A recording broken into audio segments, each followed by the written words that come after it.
change the world. It's a life out of death. It's alive. Everyone, आज सब लोग कैसे हैं? आई होप आप ठीक होंगे। आज हम जिस मूवी के बारे में बात करने वाले हैं उसका नाम है विक्टर फ्रैंकेनस्टाइन, जो आई थी सन 2015 में। And one of my favourite actor old Daniel Radcliffe, जिन्हें के हम हैरी पॉटर के नाम से भी जानते हैं, तो उनकी इस पूरी सीरीज को पूरा कर देने के बाद ये उनकी एक मल्टी स्टारल मूवी है जो 10 साल पहले हमारे सामने आई थी, जहाँ पर हम देखने वाले हैं कुछ ऐसे मुर्दा जीवों को जिनके अंदर बिजली के थ्रू वापस जिंदगी ला दी गई। चलिए आज की हमारी कहानी की शुरुआत करते हैं। हमें बताया जाता है कि हर विचित्र दिखने वाली चीज दानव नहीं होती, कभी कभार वो इंसानों का एक ऐसा निधार रूप भी होता है जिससे वो खुद भी परेशान होते हैं। जिसके बाद हम हैरी पॉटर यानी कि हंचबैक को देख पाते हैं, यानी कि एक कुबड़ा, जो कि इस वक्त डीन जोकर एक सर्कस में काम कर रहा था। काफी ज्यादा लोग उसे नापसंद ही करते थे, उसे कई बार मुंह दिखानी पड़ती थी, लेकिन उसे एक लड़की बहुत ज्यादा पसंद थी जिसका नाम लोरेली है। वो हर बार उसे अपनी प्यार भरी गाँव से देखता रहता था। उसकी जिंदगी में सिर्फ दो ही चीजें थी, सारा दिन सर्कस में काम करना, रात को अपनी मेडिकल स्टडी करना। हंचबैक को किताबें पढ़ना बहुत ही ज्यादा पसंद था। इंसानी हड्डियां कैसे काम करती हैं, इन्हें समझने में वो बहुत ज्यादा तेज था और ज़हीन भी था। आसपास के लोग जब उसे ऐसा करते देखते थे तो उसे बहुत परेशान करते थे और उसे नीचा दिखाया करते थे। एक दिन तो उसकी किसी ने शिकायत कर दी, इसकी वजह से उसे पिंजरे में बंद कर दिया जाता है। मगर उसे क्या पता था कि आज का दिन उसकी लाइफ का सबसे बड़ा दिन होने वाला है, क्योंकि इस दिन उसकी जिंदगी ही बदलने वाली है। यहाँ पर उस सर्कस में एंट्री हो जाती है विक्टर फ्रैंकेनस्टाइन की, जो कि इस वक्त सर्कस की उसी खूबसूरत लड़की का शो देख रहे थे। पर तभी डांस करते करते उस लड़की का हाथ फिसल जाता है और फिर वो ऊंचाई से नीचे गिर जाती है। उसकी शोल्डर बोन पूरी तरह से टूट चुकी थी, जिसकी वजह से उसे सांस भी लेने में दिक्कत हो रही थी। अब जहाँ के हंचबैक जो उसे बहुत ज्यादा प्यार करता है, वहीं दूसरी तरफ विक्टर जो पेशे से एक साइंटिस्ट, एक सर्जन और एक राइटर भी था, अब ये दोनों उसकी हेल्प करने के लिए वहाँ पर पहुँच जाते हैं और वो दोनों अपने तरीकों से उसकी जान बचाने की कोशिश कर रहे होते हैं। दरअसल वो सोच रहे थे कि इस क्रिटिकल कंडीशन में हड्डी को किस तरह जोड़ा जाए, या फिर इस हड्डी को थोड़ा बहुत भी सेट कर दिया जाए तो हॉस्पिटल ले जाते वक्त उसकी सांस नहीं टूटेगी और वो जिंदा रहेगी। तभी हंचबैक विक्टर से एक घड़ी लेता है और उसके कंधे पर एक सटीक वार करता है, जिससे उसकी टूटी हड्डी फिलहाल के लिए तो एक सही सटीक में बैठ जाती है। कारनामा दरअसल एक ट्रायल सर्जरी थी जो एक अनजाने सर्जन ने अनजाने में कर दी। इसे देखकर विक्टर बहुत ज्यादा खुश होता है और उसे अपने साथ ले जाने की बात करता है, लेकिन सर्कस के मालिक विक्टर को ऐसा करने से मना कर देते हैं और उसके बाद हंचबैक को बहुत ज्यादा मारते पीटते हैं और एक पिंजरे में कैद कर देते हैं। मगर उसी रात एक चुंबक का सहारा लेकर विक्टर उसके ताले को खोलने वाला था और उसे आजाद करने वाला था। तभी सर्कस का मालिक से ऐसा करते देख लेता है और वो उसके पीछे भागता है कि आखिर तुम मेरे नुमाइंदों को यहाँ से ले जा कैसे सकते हो। अब इनके बीच अच्छी खासी लड़ाई होती है। अच्छी भाग दौड़ के दौरान तो के पास एक छोटी सी पोटली पड़ी थी, वो वहीं सर्कस में गिर जाती है। तो हम हंचबैक को वहाँ से भागता हुआ देखते हैं, जिसके पीछे पीछे विक्टर भी भाग रहा था और सब लोग उन्हें पकड़ने की कोशिश कर रहे थे। अब वो दोनों एक कांच की भूल भुलैया में छिपने का सहारा लेते हैं, मगर तभी वो परेशान करने वाला बंदा इन पर शूट करने वाला होता है, मगर गलती से कांच की भूल भुलैया में खुद को ही जान से मार डालता है। जैसा कि हंचबैक इस पूरे सर्कस में जब से पैदा हुआ,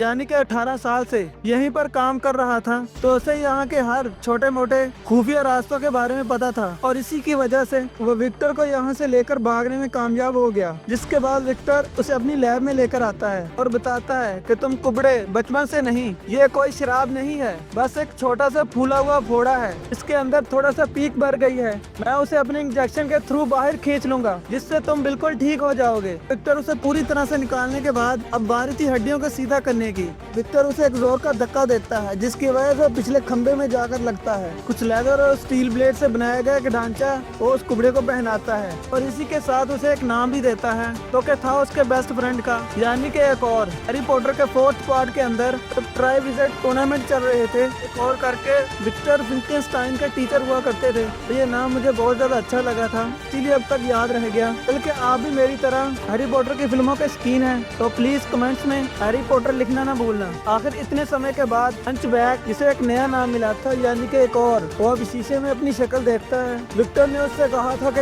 अगले दिन हम बहुत सारी नई नई चीजें करेंगे, इसलिए तैयार भी हो जाना और अपने बाल भी कट कर लेना। वो अच्छी तरह से घिस घिस कर अपने मैल उतारता है और कैंची से अपने बाल भी काट लेता है और साथ ही साथ अपनी शेव भी कर लेता है, जिससे वो पूरी तरह से बदल निकल जाता है। वहीं दूसरी तरफ उस सर्कस में ट्रुपिन नाम का एक डिटेक्टिव पहुंचा था, जिसका कहना था कल कोई अनजान शख्स आकर के आपके नुमाइंदों को ले गया और किसी को जान से भी मार दिया। जिस पर सर्कस के मालिक का कहना था कि वो मेरे बंदे को लेकर ही नहीं गया बल्कि मेरी कमाई भी मुझसे छीन कर ले गया। आप जितना जल्दी हो सके उसे ढूंढ लो और उसे मार दो। मगर ट्रुपिन को यहाँ पर दाल में कुछ काला लग रहा था। अब वो पूरे सर्कस की छानबीन करता है और छानबीन करते करते वो एक और के कमरे में पहुंच जाता है, जहाँ पर उसे उसी की ही बनाई हुई पेंटिंग मिली जिसमें उसने अपना चेहरा बनाया हुआ था। अब सीन शिफ्ट होता है और हमें हैरी पॉटर यानी एक और को दिखाया जाता है, जो कि नए कपड़े पहनकर एक नई जिंदगी की तलाश में पीटर को पूरे घर में खोजने लगता है। मगर वहाँ पर सिर्फ उसके लिए एक लेटर छोड़ दिया गया था कि मैं एक खास काम से बाहर जा रहा हूँ, तुम्हारे पास पहनने के लिए कपड़े, खर्चने के लिए कुछ पैसे और शहर में सैर करने के लिए एक नक्शा छोड़कर जा रहा हूँ। तो हम रात का खाना साथ में करेंगे। अब वो वहाँ से शहर निकल जाता है, जहाँ पर उसे बहुत प्यारी प्यारी चीजें नजर आती हैं और जहाँ पर उसे याद आता है कि उसकी प्यारी गर्लफ्रेंड लोरेली, इसकी शोल्डर बोन टूट चुकी थी, वो इस वक्त किसी हॉस्पिटल में ही होगी। तब वो पूछते पूछाते वहाँ तक पहुँच जाता है। वो देखता है कि उसके हालात बहुत ज्यादा खराब थे, इसीलिए वो नर्स को थोड़े से पैसे दे देता है और कहता है कि इसे अच्छे से अच्छा ट्रीटमेंट दो, जैसे कि अजवाइन की भांग, पाम की मालिश, हेल्थ के लिए बढ़िया सा खाना। और ये सब वो इसीलिए कर रहा था तो वो लोरेली से बहुत ज्यादा प्यार करता है। उस हॉस्पिटल से बाहर आने पर वो देख पाता है कि पूरे शहर के अंदर उसके और विक्टर फ्रैंकेनस्टाइन के पोस्टर लग चुके हैं, यानी कि लोग अब उसे शहर का चोर मान रहे थे।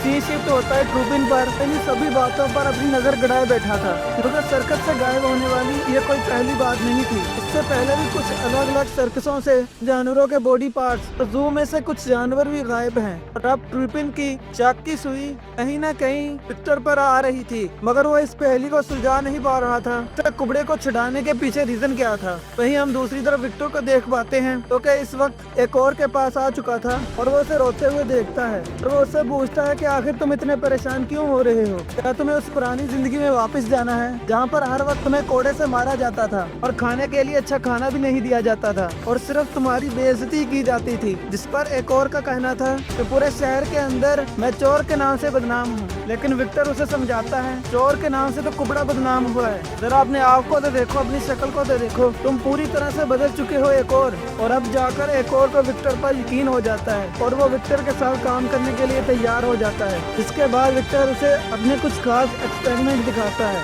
जैसे कि कुछ आंखों की पुतलियां जिन्हें के कुछ इलेक्ट्रोड के साथ कनेक्ट करके एक ऐसे द्रव्य में डाल दिया गया था जो कि शरीर के जैसा ही काम करता था।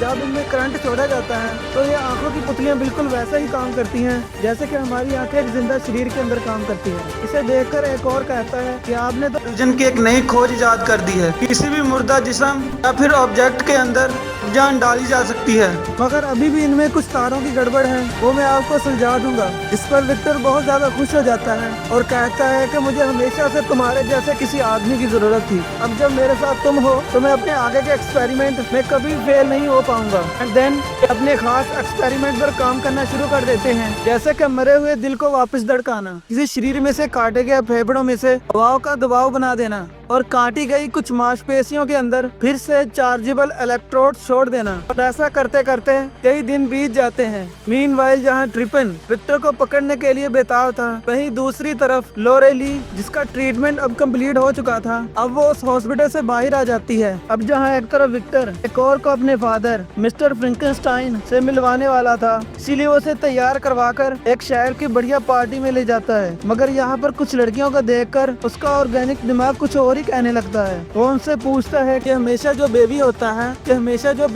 है वो लड़कियों के पेट में ही पलता है। अगर कैसा हो कि हम लड़कों के स्पर्म और लड़कियों के स्पर्म काउंट करवा कर बाल्टी में ऐसा द्रव्य तैयार करवाएं जिससे बच्चा बाल्टी में पैदा हो, तो इस पर आपका क्या कहना है? मगर वहाँ की औरतों को सिर्फ नशेबाजी और नाच गाने से ही मतलब था। विक्टर की बातों से उन्हें जरा भी फर्क नहीं पड़ रहा था। और वहीं एक और की नजर अपनी गर्लफ्रेंड लोरेली पर पड़ती है। वो उससे मिलने के लिए उसके पीछे जाता है और उसको आवाज लगा लगाता है अगर उससे नजर नहीं मिला पाता। मगर कहीं न कहीं लोरेली ये समझ चुकी थी कि जिसने मेरी मदद करी वो यही पर्सन है। वहीं वो सामने से देखने पर पूरी तरह से चौंक जाती है, क्योंकि इस पर्सन को यानी कि इस कुबड़े को उसने हमेशा सर्कस में लोगों की गालियां सुनते देखा। आज इस रूप में वो पूरी तरीके से हिल चुकी थी। एक और का कहना था कि मेरी पूरी जिंदगी बदल चुकी है मिस्टर विक्टर फ्रैंकेनस्टाइन की वजह से, और तुम्हारी भी जिसने जान बचाई वो वही है। हमें उनका शुक्रिया अदा करना चाहिए। इनके यहाँ पर बातें करते करते विक्टर भी वहाँ पर पहुँच जाता है और वही बेतुकी साइंस वाली बातें करना शुरू कर देता है और बोलता है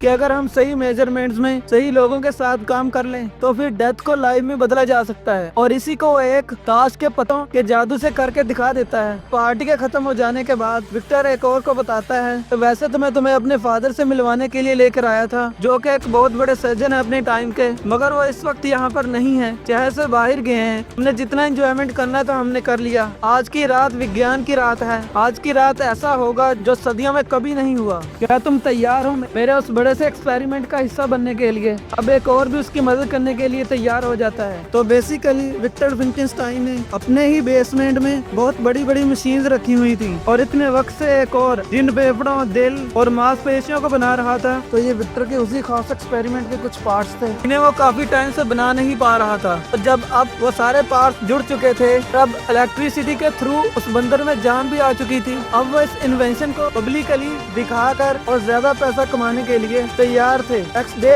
लोरेली को एक खत आता है जिसमें एक और ने लिखा था कि जल्द से जल्द कॉलेज में आ जाओ। कॉलेज में एक खास एक्सपेरिमेंट को परफॉर्म करके हम इंसानों को उनकी दुनिया को देखने का नजरिया बदलने वाले हैं। और अब वो दिन आ चुका था जहाँ पर विक्टर अपने उस खास एक्सपेरिमेंट को लेकर कुछ बेहतरीन प्रोफेसर के सामने था, जहाँ पर एक और बीइंग उसका राइट हैंड या फिर कहें कि को साइंटिस्ट इस पूरे एक्सपेरिमेंट में उसकी मदद कर रहा था, जहाँ पर एक के बाद एक उस बंदर के जिस्म में झटके दिए जाते हैं। हालांकि वहाँ पर शहर का एक जाना माना फिनिगन भी खड़ा था, जिसे ये सारे एक्सपेरिमेंट जूल का फसाना लग रहे थे, मतलब टाइम और मनी दोनों की बर्बादी। मगर तभी अचानक से फुल पावर चार्ज कर देने पर तीसरे अटेम्प्ट के अंदर ये लोग कामयाब हो जाते हैं। अब उनका वो बंदर जाग जाता है, मगर इस बार वो बंदर जो कि नासमझ था, जैसे ही उसके अंदर ताकत आती है तो कि उसके पुराने शरीर से कुछ ज्यादा ही थी, क्योंकि उसके अंदर बहुत सारी इलेक्ट्रिकल प्लेट और ज्यादा खून पहुँचाने वाले फेफड़े शामिल थे। इसी वजह से वो आक्रामक हो जाता है। अब उसे कुछ लास्ट की बातें ही याद रहती हैं कि किस तरीके से कुछ लोगों ने उसे जान से मार दिया था, इसीलिए वो उन सब पर हमला बोल देता है। यहाँ पर एक और विक्टर को छुड़ाने की कोशिश करता है, मगर इसी बीच वो बंदर वहाँ से भाग जाता है। उसे पकड़ने के लिए विक्टर और एक और उसका पीछा करते हैं और एक और उसका पीछा करते करते कैसी लैब में पहुँच जाता है, जहाँ पर ढेर सारे केमिकल्स पड़े हुए थे। मगर तभी अचानक से बंदर उस पर हमला कर देता है। दोनों के बीच में खूब लड़ाई होती है, मगर तभी विक्टर वहाँ पर पहुँच जाता है और कहता है कि हमें अपने इन्वेंशन को यहीं पर खत्म करना होगा,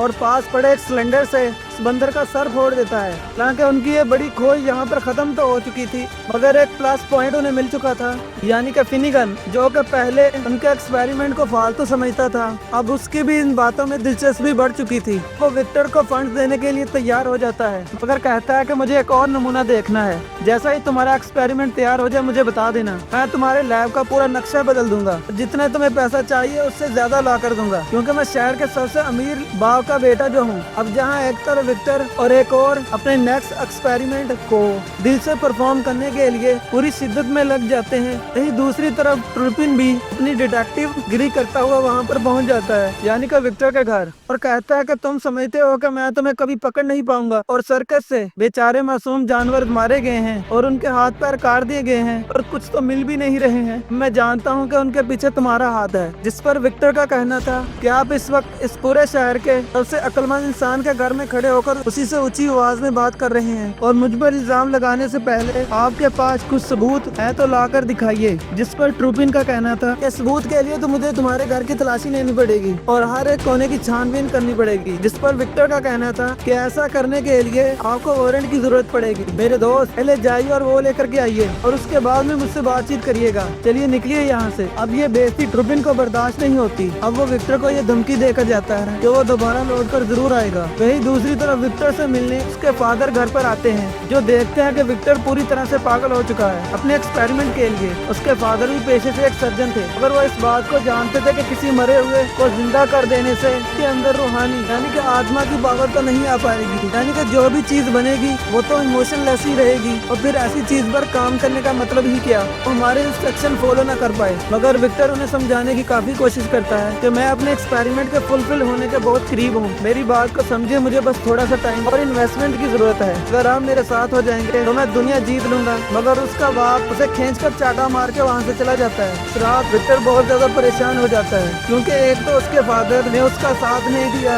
इन्वेस्टमेंट खत्म होता जा रहा था, ऊपर से पुलिस वाले वारंट के लिए उसका घर छान मारने वाले थे, और अगर ऐसा होता तो उसके सालों की मेहनत बर्बाद हो जाती। मगर तभी एक और उसे छोटा सा आइडिया देता है और कहता है हम बड़े नमूने पर काम कर रहे हैं तो बड़ी इलेक्ट्रिसिटी की भी जरूरत होगी, और बड़ी इलेक्ट्रिसिटी हम तो बना नहीं सकते, अगर कुदरत बना सकती है तो क्या होती है खुद बिजली, यानी कि बारिश के समय में जो बिजलियां गिरती हैं वो, अगर उसे किसी कंडक्टर के थ्रू आसमान से सीधा हमारे प्रोटाइन में गुजार दिया जाए तो कम इन्वेस्टमेंट में बहुत सारी बिजली जनरेट हो पाएगी। ये लोग रात पर जाकर उस एक्सपेरिमेंट पर काम करते हैं। अब उस पूरे प्रोटोटाइप में क्या क्या चीजें लगने वाली हैं, टोटल 4 फेफड़े, बड़ा शरीर और जिस्म को खड़ा करने के लिए कच्चा मोटा ढांचा। अब वो नशे में ये सारी प्लानिंग कर लेते हैं। अब जब नेक्स्ट मॉर्निंग इस एक्सपेरिमेंट को परफॉर्म करने की बारी आती है तब एक और कहता है कि ऐसा तो मैं आज की छुट्टी पाना चाहता हूँ, क्योंकि मुझे मेरी गर्लफ्रेंड लोरेली के साथ टाइम स्पेंड करना है। तो विक्टर भी कहता है कि हाँ तुम इतनी छुट्टी का हकदार तो हो ही, जाकर आराम से मजे करो और जल्दी आ जाना। अब जहाँ एक तरफ एक और लोरेली के साथ मिलकर अपना क्वालिटी टाइम स्पेंड करता है, खूब डांस करता है, के बीच में इंटीमेसी भी हो जाती है, वहीं दूसरी तरफ ट्रुपिन अपनी बेइज्जती का बदला लेने के लिए उसके घर में डायरेक्ट छानबीन करवा देने वाला था। इसीलिए वो नेक्स्ट मॉर्निंग कई सारे लोगों को इकट्ठा करके उसके लैब के बाहर उसके दरवाजे की तोड़ा फोड़ी करना शुरू कर देता है। अब जैसा कि एक और को घर के पिछले वाले दरवाजे के बारे में पता था, अब वो उस रास्ते से लैब के अंदर चला जाता है और विक्टर को बताता है हमारी खोज पूरी दुनिया के सामने आने वाली है और सारा पर्दा फाश होने वाला है, हमें जल्द से जल्द यहाँ से निकल जाना चाहिए। लेकिन विक्टर का कहना था कि तुम इतने वक्त से थे कहाँ, मैं तुम्हारा इंतजार कर रहा था, सारा काम मैं अकेला ही कर रहा था, तब ऊपर से ये काम कंप्लीट होने ही वाला है, इसे अधूरा छोड़कर निकलूं कैसे। अगर इसी बीच ट्रुपिन यहाँ पर पहुँच जाता है और इनके सारे काले कारनामों को देख लेता है, और गुस्से में आया विक्टर जिसका ये एक्सपेरिमेंट पूरा होने नहीं वाला था, इसलिए वो उसका हाथ एक चलती मशीन में डाल देता है। ट्रुपिन का तो वहाँ पर हाथ कट जाता है। अब ये लोग एक अंडरग्राउंड रास्ते से वहाँ से निकल जाते हैं, वहीं दूसरी तरफ ट्रुपिन भी बाहर आ जाता है। अब एक और विक्टर फिनिगन के पास पहुँचते हैं, जहाँ पर फिनिगन का कहना था ठीक है तुम मेरे खास साइंसदान हो, मेरे पास स्कॉटलैंड में अर्स्किन नाम की एक खास जगह है जो कि गांव से दूर है और गुमनाम भी, तुम वहां आसानी से अपने काम कर सकते हो। रहा बचा सवाल यहाँ का, गवर्नमेंट और पुलिस को मैं देख लूंगा, जल्द से जल्द यहाँ से ट्रेन में बैठ जाओ, मैं तुम्हारा कोच रेडी करवाता हूँ। विक्टर तो वहाँ से जल्द निकलना चाहता था, मगर एक और को ये सारी चीजें खतरनाक लग रही थी, क्योंकि उसने पहले भी एक ऐसे बंदर को जानलेवा मशीन में बदलते देखा जिसे रोकना ऑलमोस्ट नामुमकिन था। अब ये एक्सपेरिमेंट बड़े लेवल पर हो गया तो हम उसे रोकेंगे कैसे। तो कहीं ना कहीं अपने हाथ पीछे हटा लेता है और जाने से मना कर देता है। कर विक्टर जिसका कहना था तुझे बनाया किसने, उस गरीबी उस सर्कस से लेकर के कौन आया, मैं लेकर के आया, तेरे कुबड़ेपन का इलाज किसने किया, मैंने किया, और आज जब साथ देने की बारी आई तो पीठ मोड़ कर जा रहा है। ये तेरी अपनी जिंदगी है, मैं तुझे अपने साथ चलने के लिए बेबस नहीं कर सकता, पर याद रखना ये जिंदगी तेरी नहीं बल्कि मेरी दी हुई है। इतना कहकर वो यहाँ से बाहर निकल जाता है। हाँ फिनिगन बात को तो समझ गया था कि अगर एक और जिंदा रहा, एक्सपेरिमेंट के खिलाफ रहा तो कभी न कभी पुलिस उसे भी पकड़ लेगी। इसीलिए वो क्या करता है कि वो एक और के हाथ पाँव बनवा कर नदी में फिकवा देता है ताकि ना रहे बांस और ना बजे बांसुरी। मगर चालाक एक और जैसे तैसे करके पानी में अपने हाथ पैर चलाता है,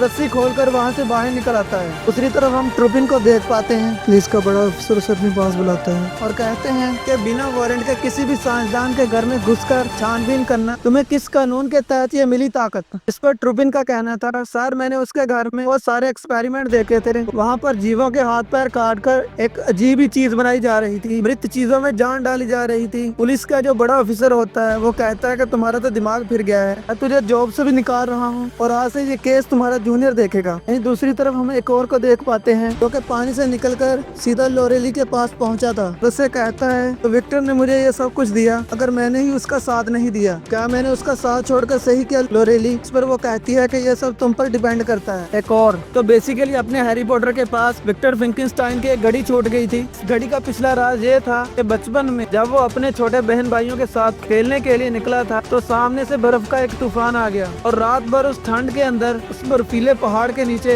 विक्टर दबा रहा। और जब वो सुबह उठा तो उसके हाथ में एक घड़ी थी, उसमें लिखा था हेनरी फ्रैंकेनस्टाइन, यानी कि विक्टर का बड़ा भाई, जो कि उस तूफान में मारा गया। उसका सोचना था कि इंसानी जिस्म अपूर्ण है, यानी कि प्राकृतिक आपदाओं से खुद को बचा नहीं सकता। ना ही शरीर ज्यादा गर्मी झेल पाता है, ना ही ज्यादा सर्दी। कुछ लोहे का या लकड़ी का मार फटकार पड़ जाए तो हाथ पैर टूट जाते हैं, हड्डियां चटक जाती हैं। क्यों ना एक ऐसा जिस्म बना दिया जाए कि इन कुदरती चीजों से का कुछ नुकसान ही ना हो। और वो अब लग चुका था अपनी एक खास क्रिएशन में। इस बार उसने एक नहीं बल्कि 2 दिलों को इस्तेमाल किया, और 2 नहीं बल्कि 4 फेफड़ों का इस्तेमाल किया। एक जिस्म के अंदर तकरीबन 2 जिस्मों की ताकत डाली और पूरे जिस्म को सिल करके एक दानव क्रिएट कर दिया। अब बस इंतजार था उस बिजली की रात का जहाँ पर बिजली पूरे जिस्म को जिंदा कर दे। वहीं दूसरी तरफ एक और लोरेली के साथ मिलकर अपने शहर से दूर स्कॉटलैंड निकल पड़ता है विक्टर से मिलने के लिए, क्योंकि वो जानता था कि विक्टर ने ही उसे जिंदगी दी है। अगर वो नहीं तो एक और भी कुछ नहीं। अब वो जैसे तैसे करके पहाड़ी को चढ़ चढ़ा के वहाँ पर पहुँच जाता है जहाँ पर इस खास एक्सपेरिमेंट का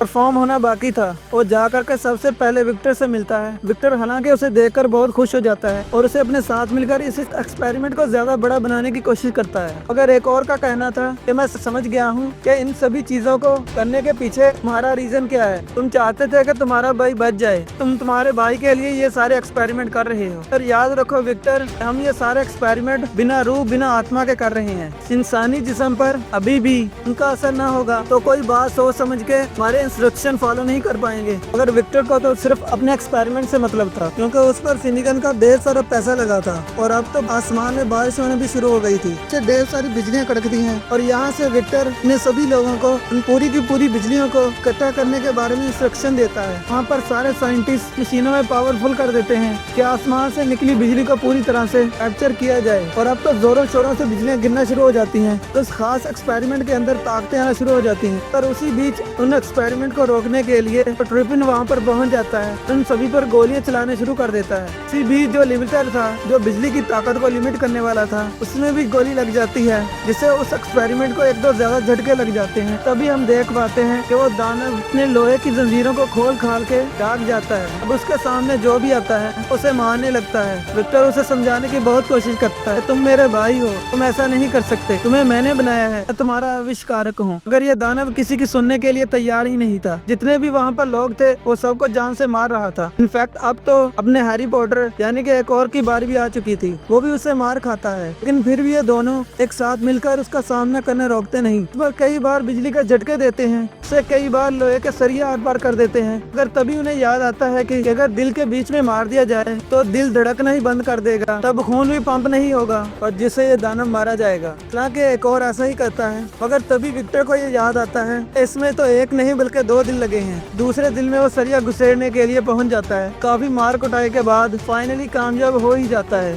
हालांकि इस काम को करने के बाद उसका एक्सपेरिमेंट तो पूरी तरह से बर्बाद हो चुका था। अगर उसे ये बात समझ में आ गई थी कि उसे दिमाग पर काबू करने वाले कुछ नए तौर तरीकों को आजमाना होगा। मूवी के एंड में हम देख पाते हैं एक और लोरेली अब एक साथ हो चुके हैं। वहीं दूसरी तरफ विक्टर इस जगह को छोड़कर किसी और जगह पर चला गया था। अगर अभी भी उसके दिमाग पर एक्सपेरिमेंट करने का भूत सवार था, तो वो एक और को खत लिख करके बताता है कि वो एक बार फिर अपने एक्सपेरिमेंट के साथ लौटेगा। अब तगड़े सस्पेंस के साथ ये कहानी यहीं पर खत्म हो जाती है। तो अब गाइस, लोगों को ये वीडियो, ये एक्सप्लेनेशन आपको पसंद आई हो तो इस वीडियो को लाइक और हमारे चैनल को सब्सक्राइब करना ना भूलें। और ऐसी और भी कहानियाँ देखने के लिए हमारे चैनल के साथ बने रहें। हमें कमेंट में ये भी बताया करें कि आप अगली वीडियो कौन सी देखना चाहते हैं, ताकि मैं उसी मूवी पर अपना वॉइस ओवर करके आपको दिखा सकूं। तो फिर मिलते हैं एक नई वीडियो के साथ।